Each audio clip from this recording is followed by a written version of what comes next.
Հավերժիկություն չեմ անի։ Անի ջան, բարի Բարի լույս։ լույս Հայկ ջան, ինչպես եք։ Լավ, փառք Աստծո, Անի ջան, ո՞նց եք, դուք ո՞նց եք։ Փառք Տիրոջը շատ լավ, խոսում էինք ով որտեղ է գնում, միստր Մարտին ողջույն, ով որտեղ է հաճախում պատարագի, հետաքրքիր է, առաջ երբեք չէին հարցնում քահանանով, այսօր արդեն մարդիկ հարցնում են քահանանով, Հա, հետաքրքիր է։ Եվ ասում են, որ մեր քահանան տերավետիսն է եւ նա ընտանիքով է գալի, որ դուստրը երգչախմբում կնոջը անձամբ ճանաչում եմ հրաշալի անձնավորություն է մաման, որ ամեն անգամ ինձ տեսնելուց տերավետիսի ասում աղոթում եմ քեզ համար Անի ջան, մեծ ընտանիք է, որ ոչ մի բանի հետ չեմ փոխի, այն որ այո, ես գտել եմ մի վայր, մի ընտանիք, նույնիսկ մեր աստվածաշնչյան դասերը, որ եթե ես համեմատեմ իմ շոու բիզնեսի կյանքում անցած բոլոր ընտանիքներին, եթե կարելի է այդպես ասել, շոու բիզնեսում իհարկե ուրիշ էր, մենք էլ ունեինք մեր ընտանիքը, հա, միշտ միասին այդ նույն կուտոկը միշտ գնում էր, այս միջոցառմանը, այս ցուցահանդեսին, հաղորդումներին, նկարահանումներին, բոլորը համարյա նույն դեմքերն էին, հա, երբ որ ես շոու բիզնեսի մեջ էի Հայաստանում, եւ փորձում էինք ինչ որտեղ ընկերանալ եւ ընտանիք ստեղծել, բայց երբ որ ես համեմատում եմ այդ ընտանիքի զգացողությունը այսօր եկեղեցու մեջ եւ համեմատում եմ մեր աստվածաշնչյան դասերի երեխեքը, այն որ ընդհանրապես չեմ կարա համեմատական տանեմ, որովհետեւ շատ անգամ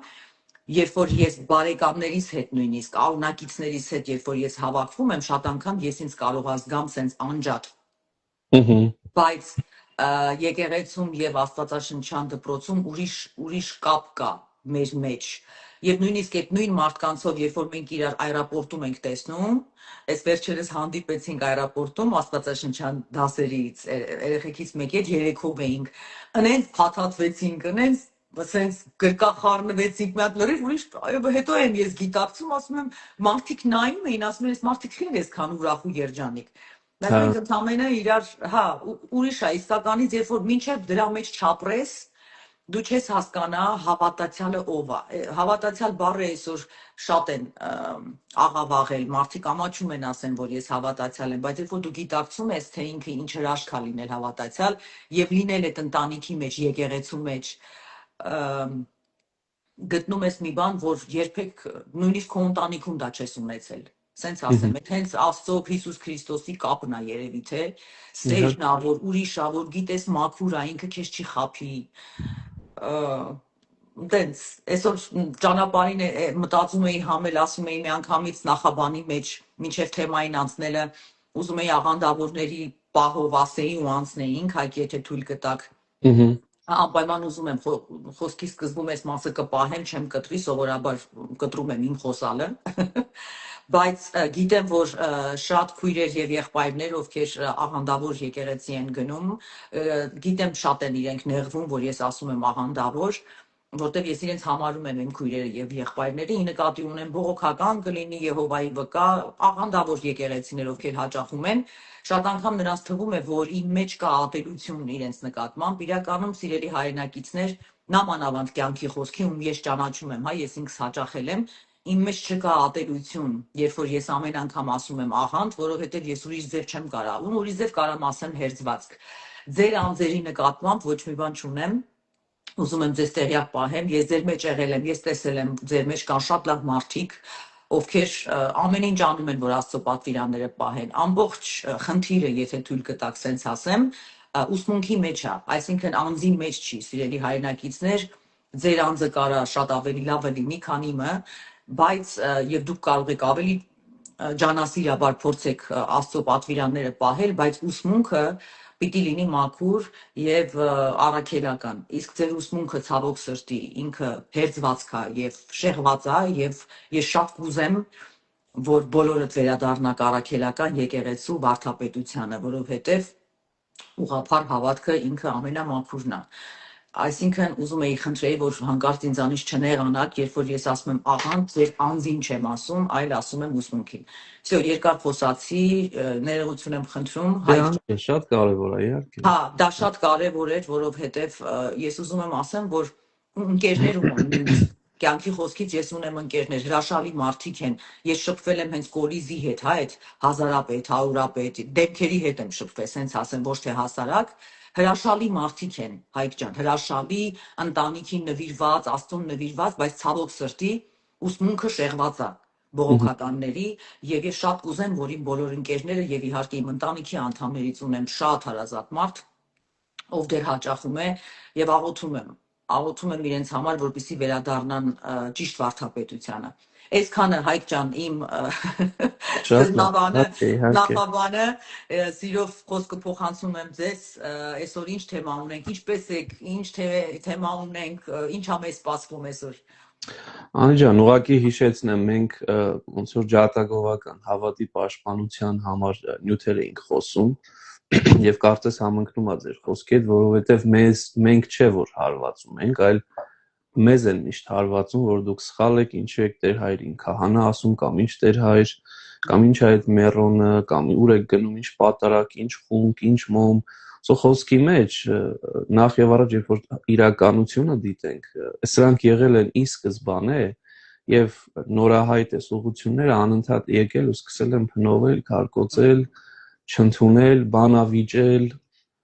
հաճախ հեռուստատեսությամբ տեսնում ես անընդհատ մեղադրում են եւ այլ եւ այլ։ Եվ այս դեպքում ոչ թե մեր կողմից, այլ հակառակն է, ու դու ստիպված պիտի լինես նախ եւ առաջ պաշտպանել ինքդ քեզ,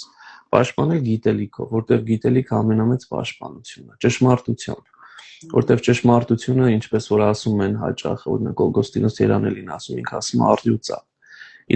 իրան ուղղակի բաց թող եւ ինքը կարիք չի ունենա այլ բանի, դու մենակ ճշմարտությունը ասա, ու դրա համար ու հաճախ, ինչպես որ ասացիք, երբեմն մարդիկ չանդրադառնալով, որ իրենք տեղյակ չեն ուսմունքից կամ այն ամենից, ինչ որ կատարվել է,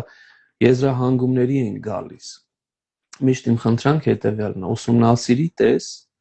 եւ եթե չես համաձայնի, չես ընդունի, դա այլ հարց է, դա քո իրավունքն է, Աստված է տվել քեզ այդ կամքը։ Բայց առանց ուսումնասիրելու, մեկից կարծիք հարցնելով, մեկից լսելով, ինչ որ ենթադրության գալ ու դրա հիման վրա փորձել ուրիշներին էլ համոզել, սա ինքնին ճիշտ չի ու նույնիսկ ես կասեի, որ ավելի խորքային հոգևոր հիմարություն է, որտեղ դի խորանաս, հետո նոր որոշում կայացնես։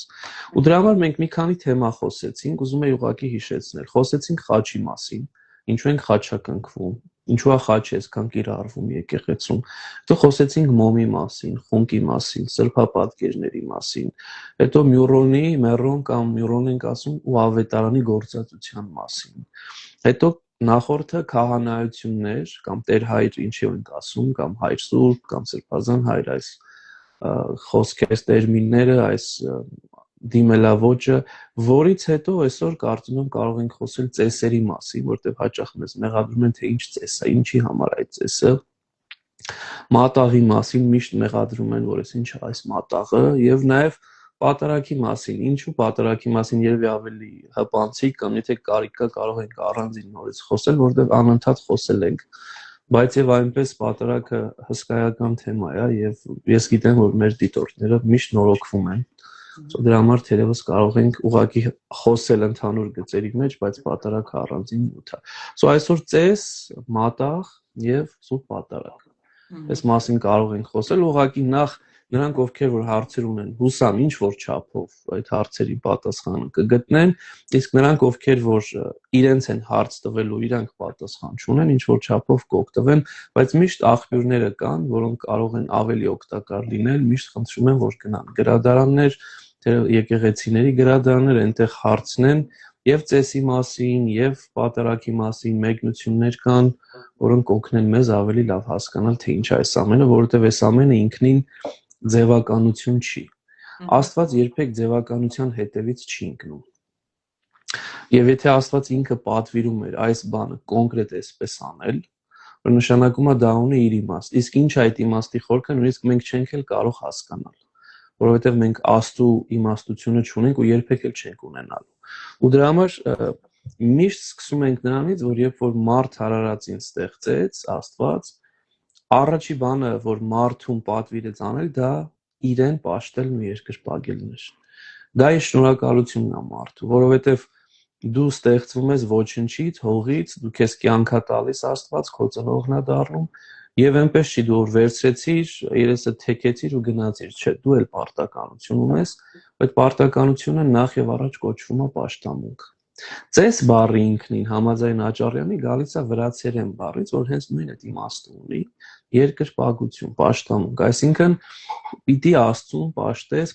փոխադարձ հարգանքը ցուցաբերես, շնորհակալությունը ցուցաբերես։ Թարգմանությունը պաշտամունքն է։ Այո, ծես ինքնին նշանակում է ինքնին պաշտամունք կամ այս դեպքում նաև ինչ որ չափով սրբազան արարողություն, բայց այս իմաստով սրբազան արարողություն պաշտամունք։ Եվ համաձայն Աճարյանի, որ երկրորդ հատորի մեջ է, գիտեք Աճարյանը մեր մեծագույն լեզվաբանն է, 4 հատորյակն ունի արմատական բառարանը, ինքը բազում լեզուների էր տիրապետում ու ասում ամենայն հավանականությամբ սա եկել է մեզ վրացերենից։ Այդ իմաստով Ես գիտեի ծեսը այդ ձևականությունն է, այսինքն արարողակարգը մի բան, որ իր մեջ հոգի չկա, ինքը ուղղակի ձև է։ Եթե նայեք, արարողակարգը ինքը գեղեցիկ բառ է ու ինքը դրական ոչ թե բացասական բառ է։ Աղաներն են այն բացասական դարձել, որովհետև Աստված ինքն էր պատվիրում արարողակարգ կատարել։ Եվ իսկ Աստված երբեք չի պատվիրի վատ բան կատարել կամ դատարկ բան կատարել։ Ու դրա համար, երբ որ մենք ընթերցում ենք հինուխտը, ամենուր այս տոները, որ Աստված ինքը հիմնեց, ասեց այսօր կնշես եւ այլն, ասենք բոլորը արարողակարգեր էին։ Եվ այդ արարողակարգերը իրենք պաշտամունքի միջոց են, որ մարդի շնորհակալությունը հայտնի։ Պարզ օրինակ ձեզ բերեմ։ Մի բան է, եթե մեկին շնորհակալություն ես հայտնում, ասես շնորհակալ եմ ու գնաս, ու մի բան է իրապես սրտանց փորձես ասել ու նույնիսկ երբեմն երկով շնորհակալությունդ հայտնես։ Շատ եմ ես տենց անում, երկով մարդիկ գումար են տալի, որ ես երկով շնորհակալություն հայտնեմ, ինչ որ մեկի համար երկեմ, ծնունդը շնորհավորեմ, նվեր տամ, չէ, դա էլ դրա մեջ է մտնում։ Եվ դրա համար խորքի մեջ հենց ինքը արարողակարգի մեջ ինչ է մտնում, եթե ոչ աղոթք, եթե ոչ հոգևոր փառաբանություն, երգ, որ մենք կոչվում ենք շարական,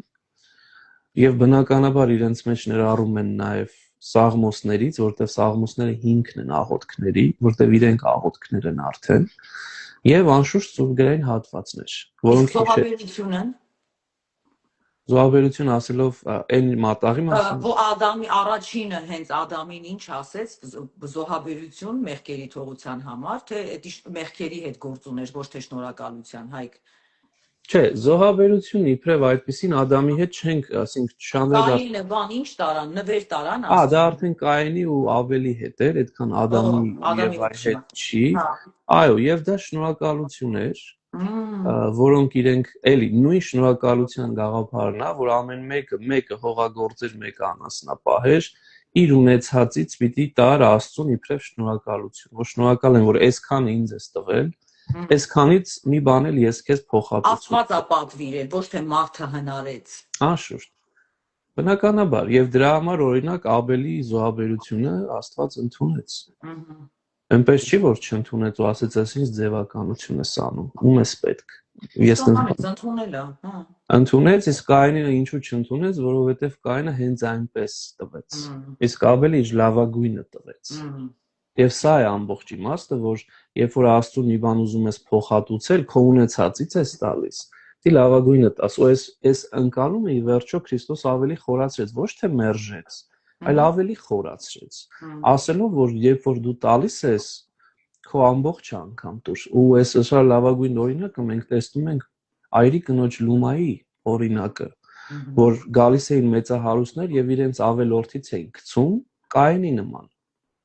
գանձանակի մեջ, ու եկավ Այրիկինը, որ ընդամենը ուներ 2 լումա, 2 սենտ, այդ էր իր ամբողջ ունեցածը, բայց այդ ամբողջն էլ դրեց, ամբողջությամբ վստահելով Աստծուն ու ասելով շնորհակալ եմ, ինչ որ ունեմ քեզանից է։ Այսինքն այդ ինքը իրենից կտրել, զոհաբերել մի բան քեզանից ու տալ դիմացինին, ոչ թե նոր կտական ու վերջացավ, այլ ընդհակառակը ավելի խորացավ։ Եվ սա շատ կարևոր է, որ մենք հասկանանք։ Ու դրա համար 5 կտականում տարբեր առիթներով այս տոները, որոնք որ նշվում էին ու կային, շատ հստակ էին։ Լինի օրինակ, չգիտեմ, շեփորների օր, քավության օր, ու ամենատարածվածը բաղարջակերած տոնն էր։ Ասենք, որ ժողովուրդը կարա անցալի։ Բաղարջակերած տոնը, որ հետագայում նաև դարձավ հաղորդության խորհուրդը, երբ որ Քրիստոս պիտի վերջնատանը այդ բաղարջակերած տոնը նշեր, ու այստեղ մենք օրինակ Մատթեոս 26-ում տեսնում ենք, որ աշակերտները մոտենում են Քրիստոսին, ասում են՝ ուր ես ուզում, որ այս տոնը, այս արարողակարգը կատարվի։ Ու Քրիստոս չի ասում, սա չեմ ուզում կատարվի, սա էական չի, ասում է կգնաք այս ինչ մարդու մոտ եւ նրանք ասեք ժամը եկել է, վարդապետը քո տանն է գալու։ Եվ այդ արարողությունը պետք է կատարվի։ Եվ սա շատ հետաքրքիր նյութ է, այսինքն սրանից դուրս է գալիս, որ երբեմն այդ սխալ ընկալումը կա, որ դե 5 տակարանյանը վերջացավ, չէ, Քրիստոս հստակ կատարեց եւ Քրիստոս որևէ բան չմերժեց, անգամ թլպատությունը։ Քրիստոս թլպատվեց, Քրիստոս տաճարին ընծայվեց, ինչպես որ ճիշտ էր։ Քրիստոսի բոլոր այն ինչ որ հրյային պիտի աներ օրենքով սահմանված Աստծո կողմից տրված, բոլորը Քրիստոս արեց։ Եվ ավելի դրանք ծեսեր էին։ Դրանք արարողություններ են, իհարկե ծեսեր էին, որ պիտի կատարվեր, եւ դրանից ավելին արեց, երբ որ արդեն սկսեց իրենը հիմնել ու ուշադրություն դարձրեք, օրինակ նույն բաղարջակերած տոնը, որ մենք Մատթեոս 26-ի մեջ ենք օրինակ ընթերցում, եւ Քրիստոս ասում է հավաքվեցին եւ այլ, սովորական կերուխում չէր։ Որովհետեւ Մատթեոսի մեջ է միայն, բայց շատ հստակ ինքը մեզ պատմությունը տալիս է, ասում է օրներգեցին եւ ելան Ձիթենյաց լեռը։ Հենց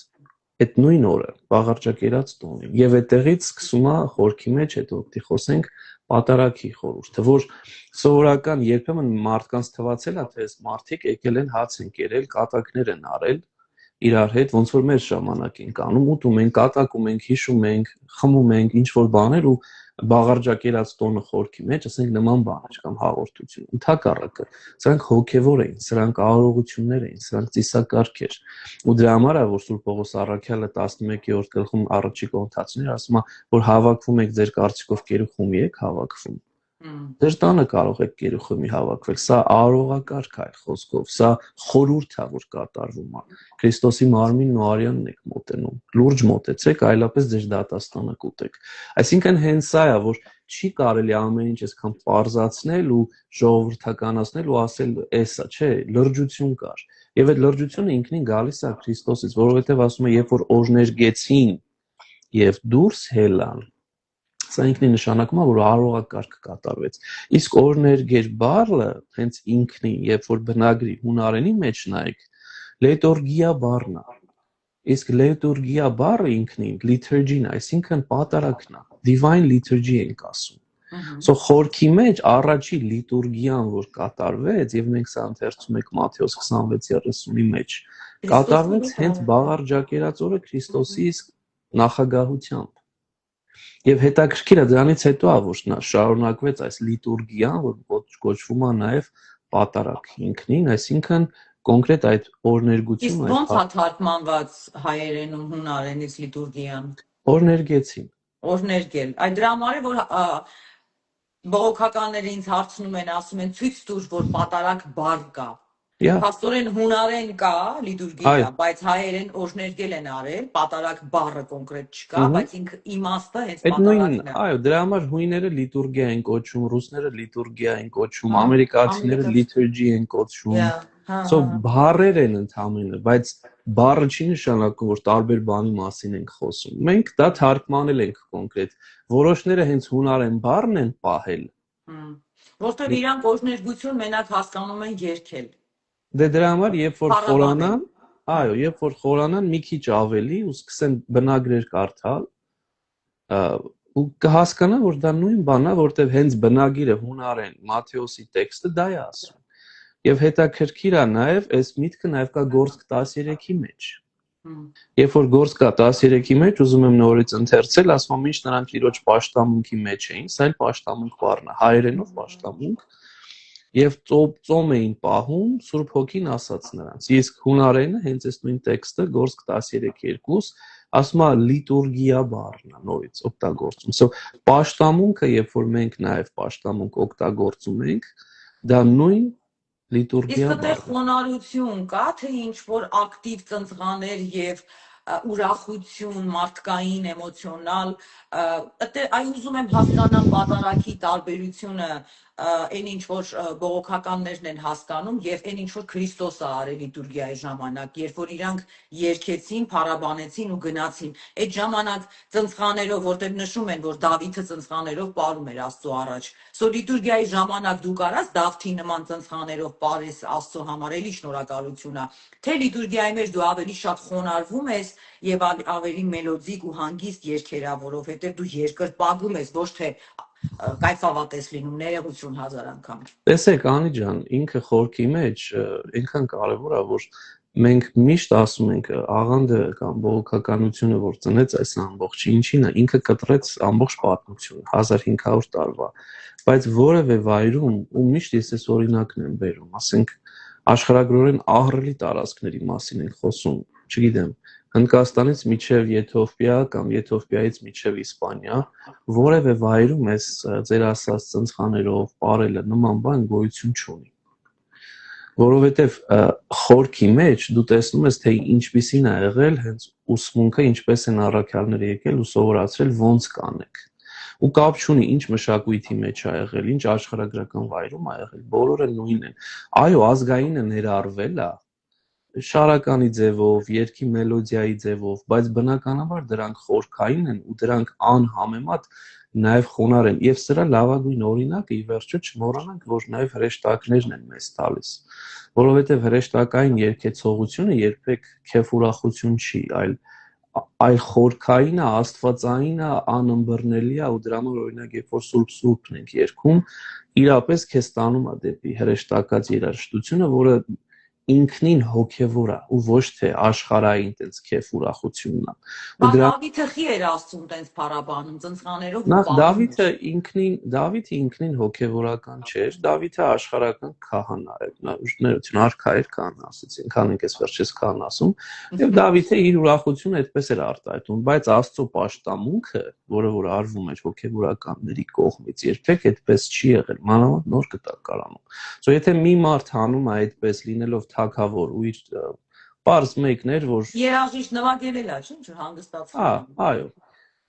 սա չի կարելի վերագրել, որ այդ մարդը, որ թագավոր էր ու այդ բաներ անում, տավիղ էր նվագում կամ քեֆ էր անում, ուրեմն սա այդպես է։ Դավիթը նաև շնանում էր, Դավիթ հազարամի բաներ անում։ Սա Դավիթի կերպարը չի կարելի այստեղ վերցնել ու ասել այսպես է։ Մենք պիտի նայենք, թե ինչ էր կատարվում եկեղեցում, ինչպես է եկեղեցին արել։ Եվ եկեղեցին շատ հստակ է ինչպես է արել եւ այդ իբրև օրինակ վերցրել է հրեշտակային դասից, որը որ նորից մենք գտնում ենք մարգարեական գրականության մեջ, թե ինչպիսին է այս ամբողջը։ Եվ այդ պատկառանքը, որ դու Աստծո ներկայության մեջ ես, նույն հրեշտակային դասը ինչ էր անում, բարձր հրեշտակներն, ասում է երկու թևերով փակում էին աչքերը, երկու թևերով փակում էին մարմինը եւ երկու թևերով թռնելով ասում էին Սուրբ, Սուրբ, Սուրբ է Տեր զորությունների։ Այսինքն այստեղ այդ պատկառանքն է ցույց տալիս, որ իրենք պատկառանքի մեջ են, Աստծո ներկայության մեջ են եւ այստեղ ոչ թե քեֆ ուրախության մասին է խոսքը, այլ լրջագույն պատկառանքի, որ հրեշտակներն այլ իրենց օրինակով ցույց տվեցին ու մենք էլ պիտի ցույց տանք, որտեղ մենք Աստծո ներկայության մեջ ենք այլևս, մենք Աստծուն ենք պաշտամունք մատուցում։ Սո տարբեր բաներ են ուրախանալ քեֆի ժամանակ։ Ծապտաս, որովհետև այս վերջերս մոդա է առաքելական եկեղեցի են բերել մտցրել ծապտալը,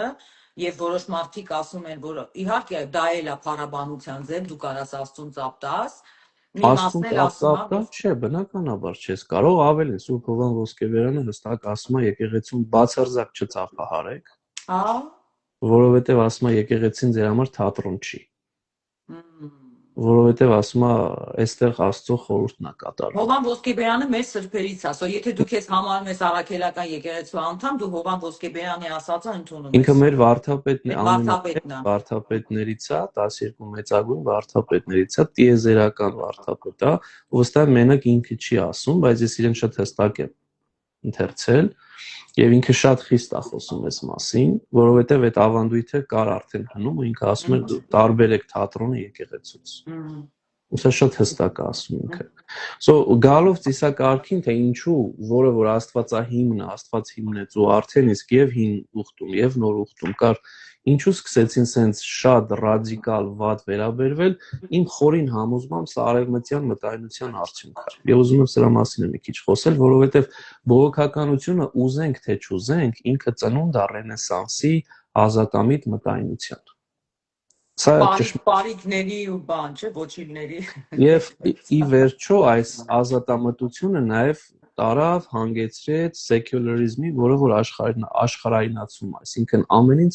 աշխարհիկ պետքա լինի, ու դրա համար այս մտայնությունը մենք երբեմն չենք էլ անդրադառնում ինչքան կործանարար ա եղել։ Օրինակի համար, որտեղ այս մտայնությունը մտավ բողոքականություն, եւ ի վերջո տեղից հետո մտավ նաև ամբողջ եկեղեցու մեջ ու նաև գաղափարախոսության մեջ։ Օրինակ Կարլ Մարքս, երբ որ ասում ենք,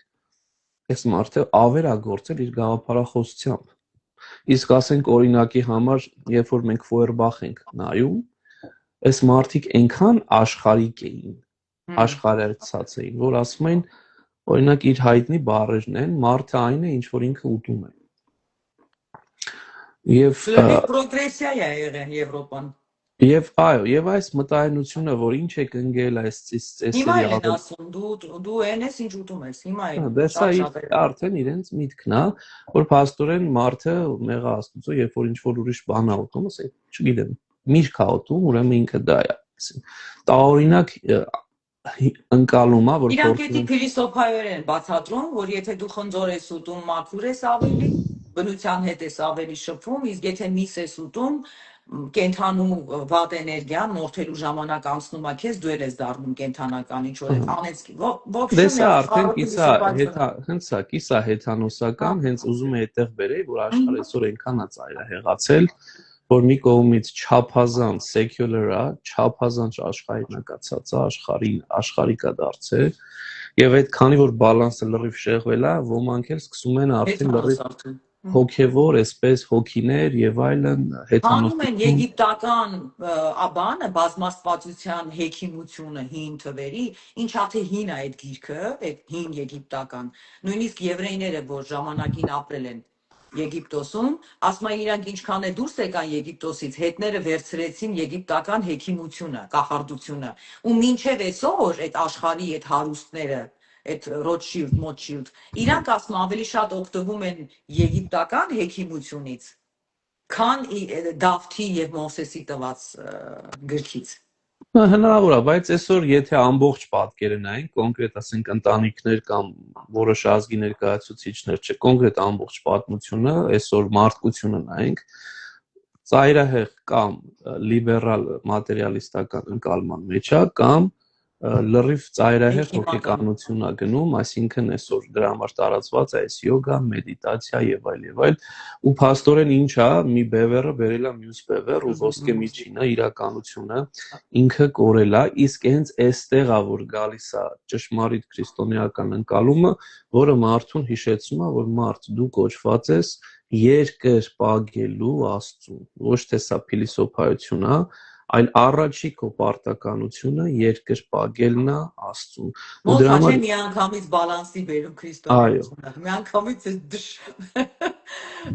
ու հետաքրքիր բերում այո, հետաքրքիր բանը, առաջի բանը, որ մարդ անում է, որ դառնում է քրիստոնյա, երկրպագելն է Աստծուն։ Ու դրա համար, երբ որ մկրտվում ես, քահանան ասում է, այսինչ անունով ծառան Քրիստոսի գալիս է երախայությունից, այսինքն չմկրտված վիճակից մկրտություն եւ մկրտումա երկրպագելով խորանին, երկրպագելով ավազանին, երկրպագելով ամբողջ այդ Աստծո ներկայության մեջ։ Դու դառնում ես Աստծո երկրպագու խորքի բուն իմաստով։ Մեր ժողովուրդը այսօր ավազանը ծաղրում է, կարող է ավազանից մի երկու բառ ասեք։ Ասում է ավազան մենք գիտենք բասեին է, որտեղ այսօր շատերն են խոսում ավազանի անուն ասել թե չասել, Կտրիչ Ներսիսյան, մեր վեհապարի անունը փոխել են ավազանի անունը չեն ասում, եւ ժողովուրդը խորանում այնքան է պղծվել արդեն միտքը, որ ավազան բառը ասում են բասեինի անունը, որտեվ ավազանը դե բասեինն է։ Անիկան երևի այդքան էլ չեմ իջնի, որովհետեւ եթե մարդը մեր մաքուր հայերեն բառերով մանավանդ դեռիվ այդ տգիտության ծայրահեղ աստիճանը, որ ավազանը չի հասկանում ինչ է, որը մկրտության սուրբ ավազանն է, որի մեջ միրոն է լցվում, ուրեմն այդտեղ էլ խոսել չկա,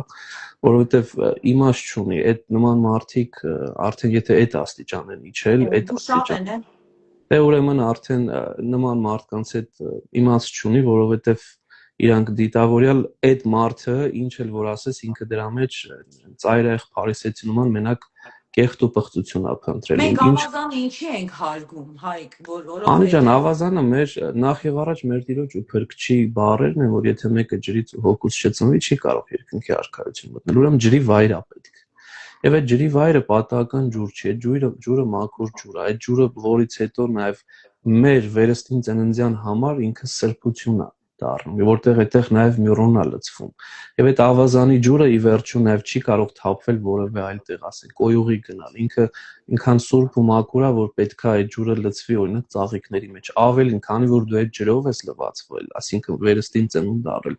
այդ ջուրը 3 օր պետքա քո վրա մյուրոնով մնա։ Դու չես լվացվում, որից հետո հատուկ այդ լվացվում ես այն մասերը, որոնք որ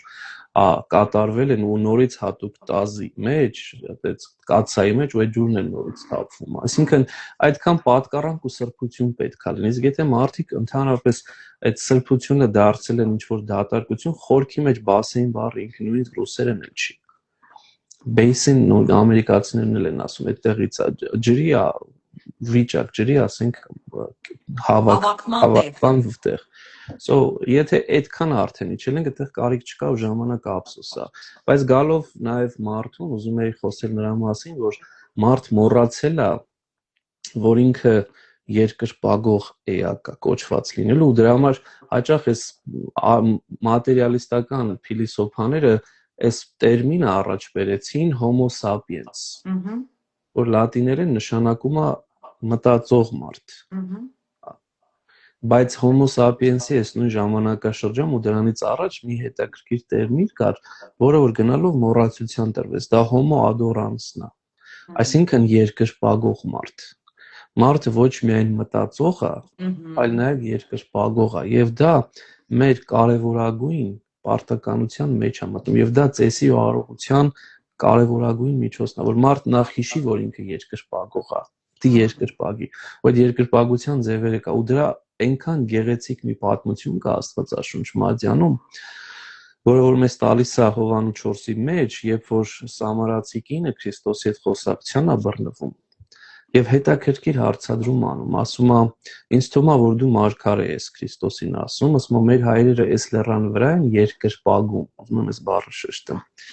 իսկ դուք ասում է հրեաները Երուսաղեմում եք երկրպագում։ Հիմա ո՞րն է ճիշտը։ Տեսեք, ոչ թե հարցենա, որ պետք է երկրպագել, թե չէ երկրպագել, այլ որտեղ երկրպագել։ Մարդիկ ավելի խոնարհ են։ Եվ Քրիստոս հրաշալի ու շատ խորքային ու բացառիկ պատասխան է տալիս, ասում եմ քեզ, որ կգա ժամանակ, որ ոչ այդ լեռան վրա, ոչ էլ Երուսաղեմում կերկրպագեն ու շարունակում ասելով, որ Աստված իրեն այնպիսի երկրպագուներ ա ուզում, որոնք որ հոգով ու ճշմարտությամբ կերկրպագեն։ Եվ այստեղ երկու միտք ասում, առաջինը որ մի կախվեք ինչ որ մի տեղից, ոնց որ հրեաները միտեղ հիմա իրանց տաճարի վրա են կենտրոնացել ու ուրիշ տաճար ուրիշ չեն կառուցում, որտեղ հենց կոնկրետ այդ տեղը պետք է լինի։ Իսկ մեր եկեղեցիները ամենուր են, որտեղ Քրիստոս եկավ բացելու, ասելու կապ չունի թե հենց կոնկրետը տեղա թե որտեղ, եւ երկրորդը որ ոչ թե վայրի վրա կենտրոնացի հայք, այլ ձևի վրա կենտրոնացի հայք, ինչպես էս երկրպագում, արդյոք ճշմարտությամբ էս երկրպագում, արդյոք հոգով էս երկրպագում, որովհետեւ միշտ հայրերը ասում են, որ միայն ուղղափառ ճշմարիտ քրիստոնյան է ճշմարտությամբ երկրպագում, կարող ես հոգով երկրպագել, նույնիսկ մուսուլմաններն էլ են իրանց ձևով հոգով երկրպագում, բայց արդյոք ճշմարտությամբ են երկրպագում, սա է հարցը, գումարած դրան, աղանդավորներն էլ հազարամյակներ շարունակ փորձել են երկրպագել, եւ այսօր էլ շատ ավելի, բայց արդյոք ճշմարտությամբ են երկրպագում, սա է գաղտնիք, ուրեմն Քրիստոս այս երկուսը բերեց իբրև կարևոր նախապայման, չասեց մենակ հոգով երկրպագի ու վերջ, հոգով եւ ճշմարտությամբ երկրպագի, եւ մենք պիտի հիշենք, որ մենք կոչված ենք հոգով ու ճշմարտությամբ երկրպագել ու դրա համար օրինակի համար բերեմ մեր շարականներն անգամ իրենք երկու մասի կարող են բաժանել կանոնական եւ ոչ կանոնական, այսինքն երկրպագությունը շարականը հոգեվոր փառաբանական երգ է կամ աղերսական երգ է, որը որ հազարամյակներ շարունակ հավաքվել է, բայց այստեղ էլ կա, որ ճիշտ երկրպագություն է տանում, կանոնական, այսինքն, թե անկանոն, եթե անկանոնը շարակնոցի մեջ չի, գեղեցիկ մելոդիա կարա լինի, հոգիդ կարա զարթնացնի, բայց ինքը ճիշտ բառերը չեն, Աղերսական այնքան լավ բան ասեցիք, օրինակ, ես որ բողոքական էի, աղերսական վիճակը շատ քիչ էր, համարյա չկար, որտեվ նման դիրքորոշում, sense դիրք կար Աստծո մոտ, որ մենք չենք աղերսում։ Օրինակ մեր բանը պատարագը միշտ ասում է Տեր ողորմյա, չէ՞, ողորմա բառը մեզի կարող է նեգատիվ տեղ տանի մեզ, որպես ողորմելի, չէ՞, նույնիսկ այս բառ ունենք ողորմելի։ Սո Տեր ողորմյա բառը մի տեսակ նեգատիվ է շատ մարդկանց մոտ, բայց իրականում ինքը շատ խոնար արտահայտություն է մեր պատարագի ամբողջ ընթացքում Իհարկե, Անի ջան, նայած Սո քեզ այդ ձեր համար ասած այդ վիճակը, պատկառանքը ես գտել եմ առաքելական եկեղեցում։ տեսեք, մեր նույնիսկ շատ հաճախ մարդիկ առանց հասկանալու ասում են ողորմի իրան։ Այս ինչ անցավորին, չէ՞։ Առանց հասկանալու որ դա ողորմի բառն է, ողորմի, նույն բառն է։ Ողորմի, բա ճիշտ է։ Հա։ Եվ ինչու են ասում, որովհետև Աստծո ողորմությանս ենք բոլոր, ողորմությանն ենք մենք թողնված։ Եթե մեկն իրեն այնքան արդար է կարծում, որ արդեն Աստծո ողորմության կարիք չունի, ինքը արդեն արդար է ու փրկված է, այդպիսի մարդը տիպիկ օրինակն է Մաքս Փարիսեցու, որը որ իրեն արդար էր կարծում եւ Աստծո ողորմության կարիքը չունի այլևս, ինքը արդեն վերև է, վերջացավ։ Եվ սա դասական փարիսեցիությունն է, որը որ մենք տեսանք Փարիսեցու Մաքսավորի օրինակով։ Իսկ Մաքսավորի օրինակը դասական իրական քրիստոնյայի կերպարն է, որ նախ եւ առաջ ինքն իրեն մեղավոր ազգում, գիտի իր մեղքերը, ազնիվ է ինքն իր հետ, տեսնում է իր կատարած բազում մեղքերը օրվա ընթացքում եւ չի գնում Աստծո առջեւ վերև նայելուց ցած իրան շատ իրանից վստահ ասելու Տեր Աստված տեսնում ես ինչ լավն է, այ գլուխը կախա եկեղեցում Աստծո ներկայության մեջ եւ ասում է մեղակ ես Տեր։ Եվ դրա համար է Քրիստոս ասում այդ անձը արդարացած գնաց։ Իսկ այն մեկը, որ իրեն այդքան ինքնավստահ էր կարծում, Աստծո հետ ցենց խոսում էր, որ ես լավն եմ, որ ես արդեն փրկված եմ, որտեվ ես 10-րդ եմ տալիս, ես շաբաթ 2 ծոմ եմ պահում եւ այլ եւ այլ։ Քրիստոսը մաքրել է եւ մենք կարող ենք Աստծո դուռը էլ չծեծել, մենք արդեն իր Բայց նույն ինքը Քրիստոս մեզ լավագույն օրինակը տվեց, որ էս եմ ընդունում, ոչ թե այդ ինչ որ ասեց Քրիստոս ասեց մեզ։ Քրիստոսը այդ օրինակը մեզ տալիս, որ դու սենց կապրես, ոչ թե փարիսեցու նման կապրես։ Խորքի մեջ Քրիստոս ամենամեծ հարվածը կամ քննադատությունը հասցնում էր փարիսեցուն։ Իսկ դու հիմա դառնում ես փարիսեցի, քո կենցաղով, քո ապրելակերպով, որովհետև դու ինքդ քեզ արդարացնում ես ու կարծում ես, թե դու Աստծո ողորմության կարիքը չունես։ Ուրիշ բան է, երբ որ դուք ասում եք ողորմելի ում համար, եթե մեկը մեկին է այդպես վերևից ողորմելի տեսնում, այո, դա մեղք է, բայց Աստծո առջև բոլորս ողորմելի ենք, որովհետև բոլորս ողորմության կարիք ունենք։ Ու դրա համար սա շատ կարևոր է։ Ու այստեղ գիտեք, ինքս ինձ մտածում եմ, որ տեսեք, այս երբ որ խոսում ենք արողակարգերի մասին, հայ մարդը անկեղծորեն, եթե նայ, նույնիսկ հայ առաքելական եկեղեցու դավանորդը, ինքը լրիվ կտրվել է այս արողակարգերից։ Ասենք հիմա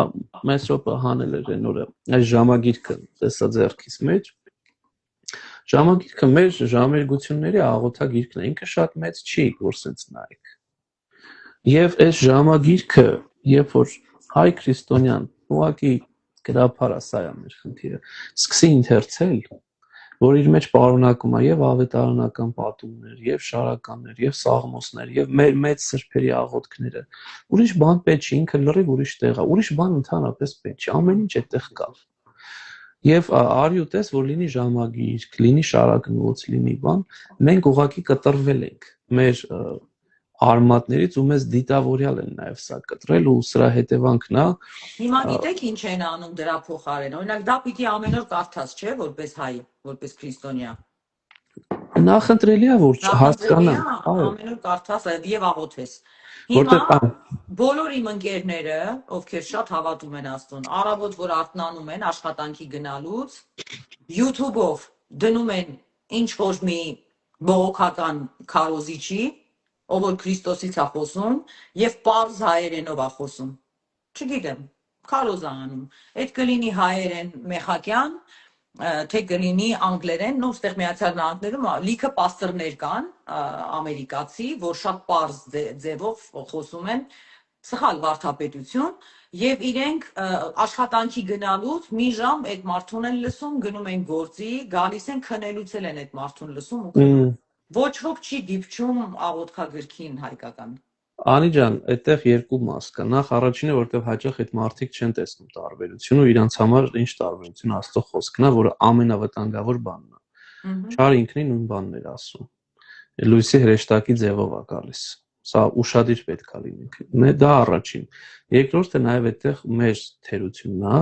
որ շատ կարևոր է, որովհետև եթե մենք հասանելի չենք անում, ու այս մարդիկ հասանելի են անում, ուրեմն բնականաբար մեկը փնտրում է, փնտրտուքի մեջ է ու դա գտա։ Ուրեմն դու քոնը տուր ու դրա երբ որ դու քոնը գտաս, նոր ասա այդ մարդուն բացատրելով, որ մի հատ էլ իմը լսի։ Եթե քոնը ավելի որակյալ ու լավն է, մարդը բնականորեն պիտի ընտրի ավելի լավն ու որակյալը։ Բայց եթե չես տալիս ու ասում ես իրան մի լսի, ուզես թե չուզես, ինչքան էլ իրան ասես զգուշացրու մի լսի, մարդը այդ հոգևոր ծառավի կարիքը ունի եւ ի վերջո ինքը ինչքան էլ չուզի մեկը գնալու է ու լսելու է։ So դրա համար միշտ խնդրում եմ, որ դրամի երկու կողմերներն են։ Այո, ինչ որ իրենք ասում են, շատ վտանգավոր է, զգուշ պետք է լինենք, բայց դա առաջի կետն է։ Երկրորդ կետը մենք պիտի տանք եւ ես մենակ իմ օրինակով կամ իմ անունից ինձ համար կարող եմ խոսել, որ ինչ չափով փորձում եմ, այո, աղոթքներ կամ հոգևոր պատգամներ իբրև այդպեսին չունենք, մերը դասեր են խորքի մեջ, բայց եթե մարդ ուզում է իրապես Աստծո խոսքը լսի, օրինակի համար այն անգամ էլ ենք խոսում, որ եկեղեցին ունի տոնացույց ամեն օր իր տոնն է, օրինակ այսօր բոլոր սրբերի տոնն է, տոն ամենասրբոց, որը շատ կարևոր տոն է, որ Ամերիկայում Հալոուին է դարձել, որ լրիվ շեղվել է։ Այսօր շաբաթ օրը բոլոր սրբերի տոնն է եւ ունի իր ընթերցանությունները։ Ընդհանրապես բացում են եւ այդ app-ը ես ցույց տվեցի, որ կոչվում է Daily Worship, հայերեն, անգլերեն, ռուսերենով, սկսում են կարդալ։ Դրանից բացի, այսօր ուրախ եմ ասելով, որ բավական հոգեվորականներ կան, որ դնում են, մեսեջներ են դնում YouTube-ի վրա եւ այլն։ Կարելի է սրան էլ լսել, բայց խորքի մեջ այն ինչ որ Վազգեն Վեհափարն էր ասում, դեռևս 60 տարի առաջ, ինչ որ չափով փորձվել է կատարվի, բայց հիմնականում չի կատարվել եւ այս միտքը իր պատարագի մեկնության գրքի նախաբանում, երբ որ ինքը տալիս, ա ուզում եմ ընթերցել։ Ու մեզանից յուրաքանչյուրը սա գիտակցի, որ ասում էր մեր եկեղեցի հաճախողների մեծամասնությունը ոչ միայն չի կարդում Սուրբ Գիրքը, այլ ընդհանրապես չի հասկանում այնինչ, որ կարդացվում է եկեղեցում, ինձ արողությունը։ Ավելին մեր ժողովրդի մեծ մասը, մանավանդ մեր նոր սերունդները եկեղեցական հարողությունների մասին տարրական գիտելիք չունեն։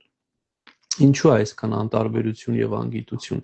Պատճառը ժողովրդի հավատքի պակասը չէ բնավ երբեք, հարգանքի պակասը չէ դեպի հայ առաքելական եկեղեցին։ Պատճառներից մեկ եւ գլխավորը մեր կարծիքով այն է, թե բացատրող ու սովորեցնող չկա։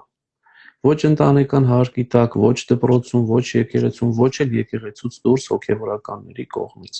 Ոչ էլ պատշաճ գրականություն կա, որը կծառայի այդ նպատակին։ Սա Վազգեն ամենայն հայոց Վեհափարի մտքերն են, որը շատ խորը ինքն է, քննությունն է, ինքնակննադատությունն է։ Ճանկերտ եղել։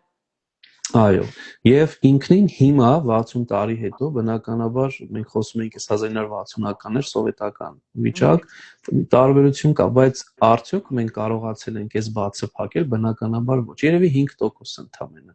եթե այդքանն էլ արել ենք։ Սա է այս մեծ հոգեվորականի իմաստուն, հոգեվորականի վերլուծումը ու մեզ նաեւ օրինակ է, որ հիմա այս պահին մեր ամբողջ նպատակը ուղղվածությունը պիտի լինի հոգեվոր ուսուցման բացատրության, որ արողությունները չկարծենք իբրև, չգիտեմ, դերասանություն, այլ հասկանանք խորքը, որ պատարագի իմաստը հասկանանք, փորձենք մաս կազմել պատարագի, ու նորից որոշ գրականություն կա, եւ ես կարող եմ, ասենք, օգտակար լինեն ծիսական բառարան, ծիսական գիտելիքներ, որոնք ինչ որ չափով ժամերգությունների մեկնություն ունենք, որ բացատրում են, թե ինչ է կատարվում, որովհետեւ մարդը նաեւ այն էակն է, որ ոչ միայն ինքը իմաստուն է, ոչ միայն ինքը նաև կոչված է երկրպագելու, այլ մարդը նաև այն էակն է, որ կոչված է արարելու։ Եվ դրա համար նաև հին լատինական ընկալման մեջ կար homo faber, այսինքն homo sapiens, homo adorans եւ homo faber։ Սա էլ արարողն է։ Ինչու է սա կարևոր եւ ինչու է այսքան ես դրա մասին եմ ուզում խոսել, որ այսօր մարդը իր արարչագործությունը, իր արարելը լրիվ երկու բանով՝ սեր եւ ժամանակ, տրամադրում է իր վրա, տեխնոլոգիայի վրա։ Տեխնոլոգիան զարգանում է, մեքենաներ, եսիմ ինչ, հին մարդը կենտրոնանում էր Աստծո վրա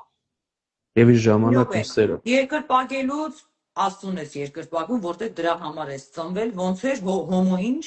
Ադորանս։ Ահա, հոմո ադորանսը երկրպագությունն էր, հոմո սապիենս ամենաշատ օգտագործվող մտածող մարդ։ Հիմա արարողը, եթե ես ինչ որ բան եմ արարում, ստեղծում, Աստված է ինձ տվել դա։ Այո։ Այո, այո։ Բայց ես դա արարում եմ մարդու կոմֆորտի համար, օրինակ, մեքենա եմ արարում։ Աստծո համար ինչ պիտի արարեմ, տարբերությունը ո՞րն է։ Աստծո նախ եւ առաջ ինչու հիմա այս ժամերգությունը անկրկնելի է, ժամագիրքը, կամ շարականը, կամ աղոթքները, որովհետեւ մարդիկ արարել են իբարս Աստծո։ Մի բան, որ Աստծուն կփառաբանի։ Աստծուն կփառաբանի, Աստծուն կօրհներքի, իրանց լավագույն, իրանց սերը ու ժամանակը նախ տվել են Աստծուն։ Եվ որոշել են, որ ես ինչ բան անեմ, սրանով Աստծուն եմ անում ու ժողովրդին բարօրություն եմ անում։ Եվ դրա համար այդքան սեր կտեսնեք ամեն ինչի մեջ, ինչ որ վերաբերում է հոգևորին։ Այդքան լրջություն կտեսնեք։ Իսկ այսօր մարդը լրիվ իր արարչագործության ուժը,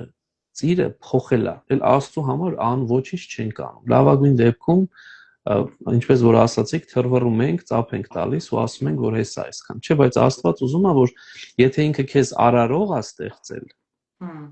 որ մի բան էլ իր համար անես, ու դրա համար ժամանակին բարեգործությունը կարա մտնի արարչություն։ Բնականաբար, եւ մեծագույն վիճակն է դա, մեծագույն վիճակն, որտեղ մատաղը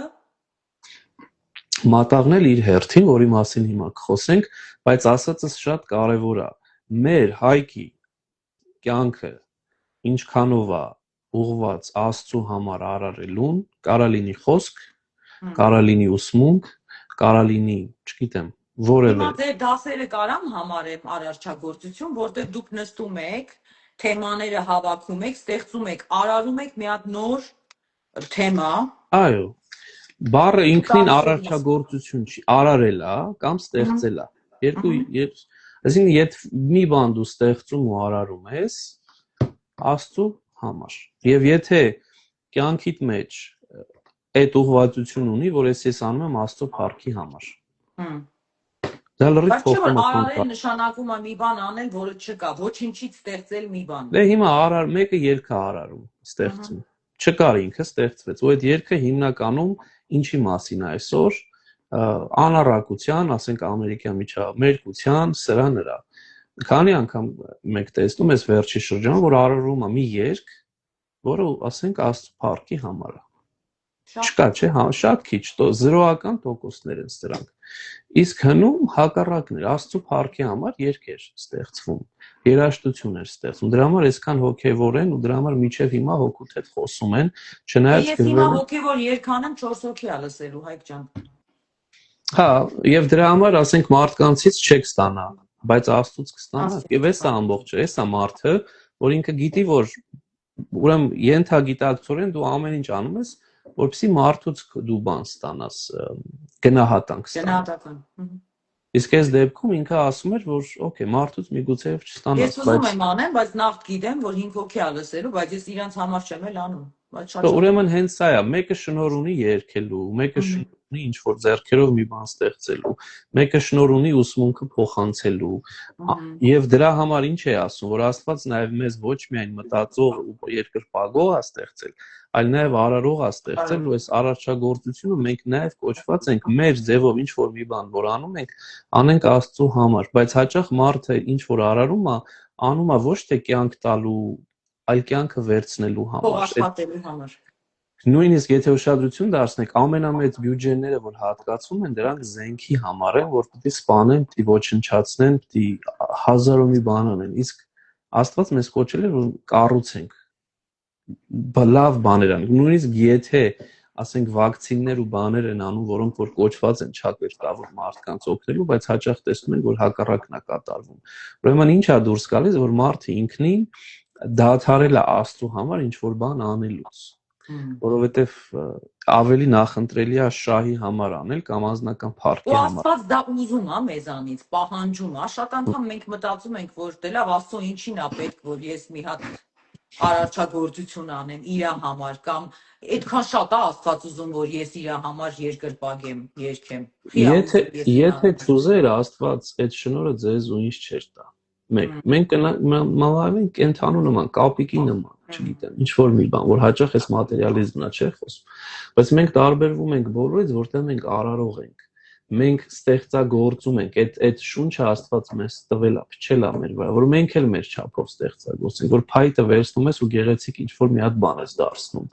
քանդակ ես անում, կամ ինչ որ գործիք ես ստեղծում, կամ հազար ու մի բան, մարդը անընդհատ արարել է գեղեցիկ բաներ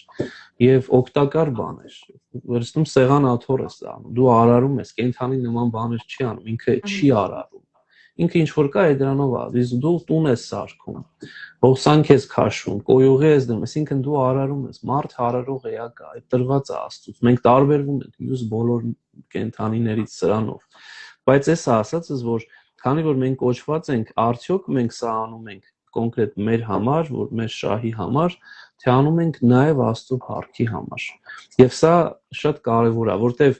ինչու սա բերեցի, որովհետև արողակարգերը հենց բառը ինքնին արարողակարգ է։ Արարել են այս մարդիկ եւ արարել են Աստծո փառքի համար, որ մենք սրանով ավելի մերձենանք Աստծուն։ Ահա թե ինչու արարողակարգը ինքը օրնված բառ է, ոչ թե բացասական, ինչպես որ խոսքի մեջ մենք խոսեցինք։ Ու ի վերջո արարողակարգի ամբողջ նպատակը ինչ է, որ Անին ու Հայկը խոսքի ձեր սկզբում ասեցիք, հարազատի պես մոտեցաք, չէ՞, օթանավականում իրար հետ, որ միավորվեն, մեկ դառնան Քրիստոսով։ Այդ արարողակարգը օգնում է Աստծո խոսքը, Աստծո աղոթքը, Աստծո սաղմոսը օգնում է, որ մենք միավորվենք իրար հետ։ Եվ ահա թե ինչու է այս արարողակարգը այսքան կարևոր, որ մենք հասկանանք ու դրանով մենք մեկ դառնանք։ Ու այս էր պատճառը, որ հենց Քրիստոս ինքը մեզ այս օրինակը տվեց, երբ որ բոլորին հավաքեց բաղարջակերած օրը վերջնատանը եւ արարողակարգ արեց։ Օրներգեցին, ասեցինք, Մատթեոս 26։ Եվ դրանով դու մեկ ես դառնում։ Այ, բայց արարողակարգի ժամանակ իմ ֆիզիկական մարմինը իրան լավ չի զգում։ Ինչու՞։ Ես արարողակարգի ժամանակ զգում եմ անհարմարություն, որովհետև կան անծանոթ մարդիկ։ Մեկ։ Okay։ Ես ամաչում եմ, չնայած իմը մի քիչ ուրիշ է, ինչ ճանաչում են, բայց մեկ ասենց մի տեսակ դիսկոմֆորտ է, որ ընտանիքիդ անդամները քեզ չեն ճանաչում, դու էլ իրանց չես ճանաչում պատարագի ժամանակ։ Հետո այդ արարողակարգի ժամանակ ես ինձ դիսկոմֆորտ եմ զգում, որտեղ երգերը չգիտեմ, որովհետև բառերը չգիտեմ, չեմ հասկանում, եւ պլյուս մեջքս կարացավ, ֆիզիկապես ես պետքա երկար կանգնեմ ոտքի վրա, այսինքն եւ այդքանից վրա էլ պիտի խոնարհվեմ Աստծուն, իսկ իմ էգոն չի ուզում այդքան խոնարհվի, որտեղ կողքից երեխեքի ձայներ, բան, այսինքն ընդհանրապես այդ արարողակարգը խոնարհության կոնկրետ ինչ վերաբերվում է պատարագին, որ դու համ հոգով ես կոտրվում, համ նաև մարմնով, ինքը հաճելի չի մարդուն, դու այնքան պետք է Քրիստոսին սիրես, որ Քրիստոսի սիրո համար ամեն կիրակի, ասենք շաբաթդ վերջացել է հոգնած, հելնես գնաս ու կոտրվես համ հոգով, համ մարմնով։ Տեսեք, Անի ջան, այդ բառը լավ բառ օգտագործեցիք, հաճելի չի։ Ինձ կհիշեցնեք, որ առաքյալի կյանքն էր հաճելի։ Ոչ մի։ Անմիջապես Քրիստոսի, անմիջապես առաքյալի, որ հենց իրենից լսեցին, իր հետ հաց կերան։ Որը հաճելի բառը քրիստոնեության հետ լրիվ հակառակ իմաստ ունի։ Քրիստոսի կյանքն էլ հաճելի, կոմֆորտի կյանք չէր։ Ամբողջ ընթացքում ինքը իրապես չարչարվեց, տանջվեց, ամբողջ իր կյանքում, մանավանդ իր առաքելության վերջի 3 տարիներին։ Ու վերջում է խաչի ճանապարհը բարձրացավ Գողգոթայի, եւ եթե մի անգամ էլ ավետաներում 3 շաբթի օրվա մեր նյութներ տեսնում ենք, որ ինքը կենթանու վրա հեծնեց, դա էլ էշն էր։ Անընդհատ ոտքով էր, որ կարող էր նույնիսկ էշ կամ ձի ունենալ, գոնե այդքանով հաճելի լինել, ասել ոտքերս ցավում է, տղաներ դուք ոտքով քայլեք, ես հիմա ասենք կենթանու վրա կգամ։ Քրիստոս մեզ ցույց տվեց այդ օրինակը, որ կյանքում հաճելին չենք փնտրում, այլ կարևորին եւ օգտակարին։ Ինչն է օգտակար Աստծո համար ու դիմացինի համար։ Եվ դրա համար դու քեզ դա զոհողության կյանքն է։ Քրիստոս եկավ ցույց տալու իրական զոհողության կյանքը եւ իր սովորական քայլելով եւ ի վերջո նաեւ խաչի օրինակը, որ մեծագույն օրինակն է։ Դրա համար, երբ որ օրինակ նույն բան ասեմ, ծնողը իրան հաճելի ձևով ա ուզում ապրել, երեխային լավ արդեն չի տիրություն անել։ Հաճելի նշանակում է եսակենտրոն էգոին բավարարում։ Քրիստոս չեկավ եսակենտրոնություն քարոզելու, դա աղանդավորական մտայնություն, եկավ զոհողություն քարոզելու։ Ու դրա համար է տարբերությունը շատ մեծ։ Այո, եւ եթե դու խոնարհվում ես ու քեզանից ինչ որ բան զոհում ես, դե ժամանակա որ հազարապատիկ ինքը քեզ օրհնում է։ Եվ իսկ գալով մատաղին, քանի որ ուզում ենք այսօր էլ խոսանք, երբեմն չենք անդրադառնում, որ մատաղ բառի ծագումնաբանությունը անգամ ինչա։ Սուբրիկոր Տաթևացին շատ հստակամ, երբ մտածել եք ինչ։ Մատո աղ մատուցիր։ Մատուցել աղ։ Այո, մատաղ, մատո աղ, այսինքն ամբողջ իմաստը աղի մասին է։ Կոնկրետ արարողակարգի հետ առնչված։ Ինչ է կատարվում, եւ ես ուզում եմ կարդալ հենց աղոթքը, որ կատարվում է։ Արամտահայերեն է, բայց վստահ եմ կհասկանաք։ Օրհնյալ ես Տեր Աստված ամենակալ, որ արարածներու արարիչն ես, որ քո բոլոր արարածները բարի եւ լավ ստեղծեցիր եւ անոնց մեջ խոտելի բան չկա, այսինքն վատ բան չկա։ Զանոնք տվիր մարդոց պետքերուն համար, իսկ աղը ստեղծեցիր, որպիսի հաստատուն պահե աշխարհը եւ մեկտեղված պահե ջրերը։ Եվ հիմա մենք Սուրբ անունիդ հավատացողներս պարգևները տառնելով գոհություն ենք հայտնում քեզ, որ անսահմանորեն ողորմած ես եւ փառավորում ենք ամենազոր տերությունդ։ Օրհնի ողորմած Տեր եւ սրբի այս աղը, որպիսի ինչ բանի որ խառնվի, հաճելի եւ ընդունելի լինի քեզ եւ մեզ մաքրի հոգու եւ մարմնի առողջություն տալով, որպիսի սրանով ամբարված եւ զվարթացած, ներողություն, ամրապնդված եւ զվարթացած, փառավորենք քեզ Հայր, Որդի եւ Սուրբ Հոգի, այժմ եւ միշտ եւ հավիտյանս հավիտենից ամեն։ Բացատրեք, խնդրում եմ, Այսինքն ամբողջ աղոթքը հետեւյալն էր, որ Տեր Աստված այն բոլոր էակներին, կենդանիներին, որ տվել ես, բոլորը լավ են, խոտելի չեն, այսինքն հрьяաների նման չենք ասում մաքուր ու անմաքուր։ Հիմա այս աղը օրհնի, ամբողջ աղի աղոթքն է, որպեսզի այս աղով ինչ որ համեմվի, էփվի, լինի մեր համար օրհնություն։ Եվ նաև մեզ բժշկի մարմնական ու հոգևոր ցավերից, որտեղ սա քո օրհնությունն է, եւ վերջում ասում է փառավորում ենք քեզ, Հորը, Որդուն եւ Սուրբ Հոգուն։ Ուրեմն ի՞նչ է ամբողջ գաղափարը։ Օրհնված աղով կերակուր էփել, որը որ շատ པարզ բան է եւ որևէ այլ բան չկա։ Հիմա ուզում եմ ավելի խորը տանել։ Նախ սա իրական իմաստն է։ Հին ուխտում, ընդհանրապես հեթանոսության մեջ եւ հրեականության մեջ նույնն էր։ Եվ հեթանոսները եւ հрьяաները մատաղ էին անում,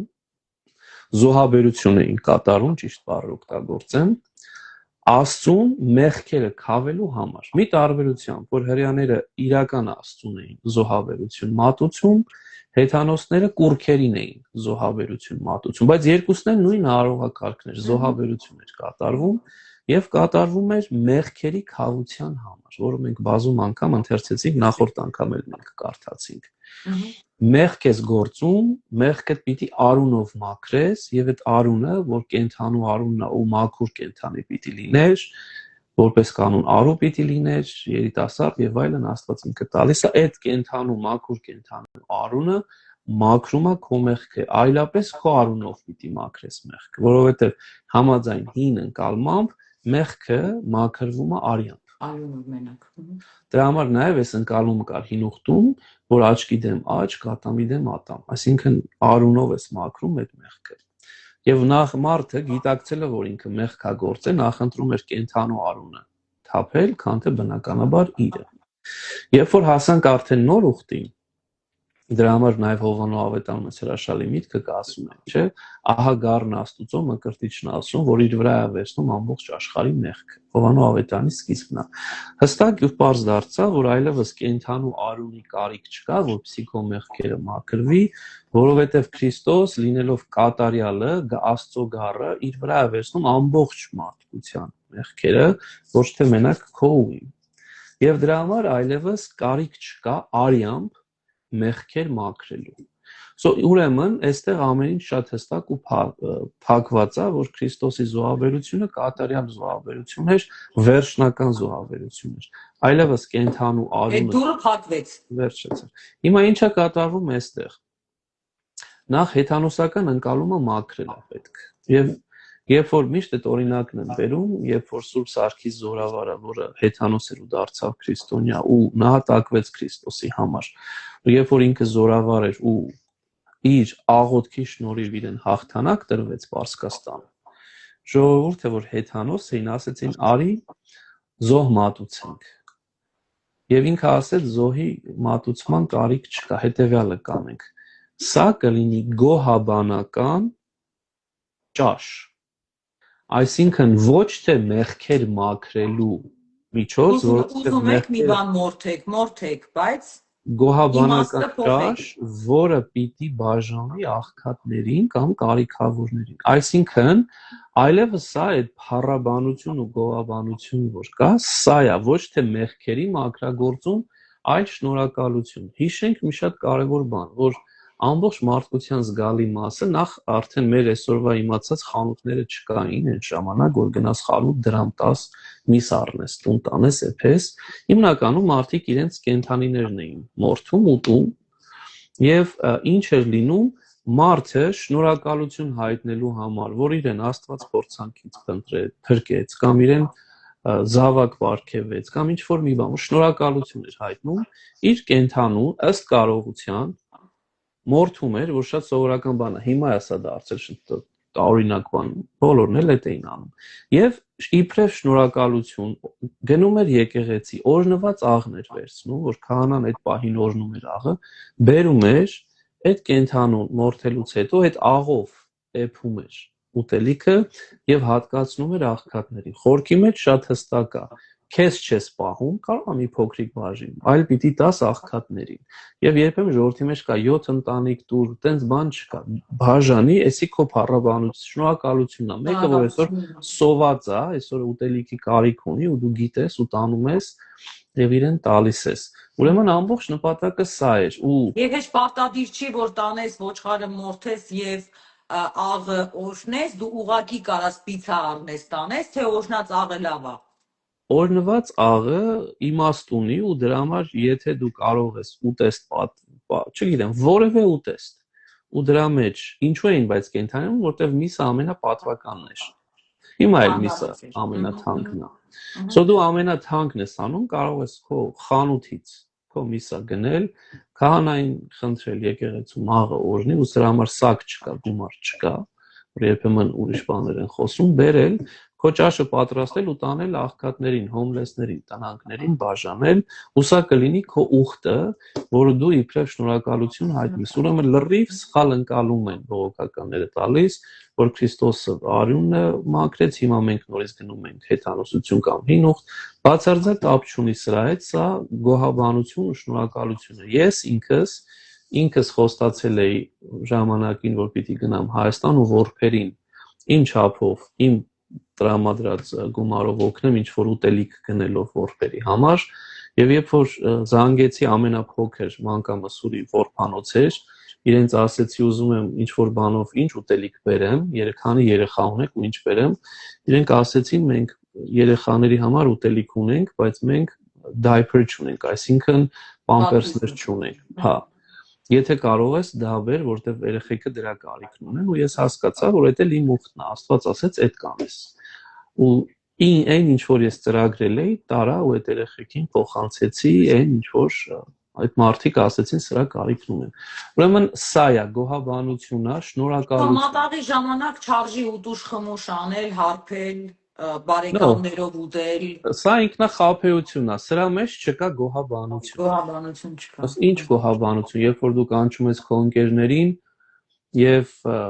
հարբում ես, քեֆ ես անում ու ընդհանրապես բացարձակ աղքատի անեկդոտներ, հայհոյանքներ խմած ժամանակ արդեն սա փչանում է։ Սա արդեն հենց սա է, որ երբեմն մարդիկ սա էլ արդեն մյուս ծայրահեղությունն է, ոչ թե աղանդի, այլ ասենք այսպես կոչված նոմինալ հայ եկեղեցու անդամի, որ իրան ուղակի ասում է ես առաքելական եմ, բայց բացարձակ գաղափար չունի ես ամենի մասին եւ Վազգեն Վեհափառի ասած իրեն սովորեցնող էլ չկա թերևս, կամ չի էլ ուզում լսի, որ անում է տղեկին զանգում, ասում է տղաներ այսօր ոչխար եմ մորթե, եկեք իրար հետ քեֆ անենք։ Այդ ոչխար մորթել քեֆ անելը կարող է լինել լրիվ ուրիշ բան, բայց եթե կոնկրետ մատաղա, մատու Իսկ եթե քահանան էլ է գալի նստում հետները էլի խմում ու մասնակցում է այդ խնջույքին։ Տեսեք, երկու բան կա։ Քրիստոս էլ գնաց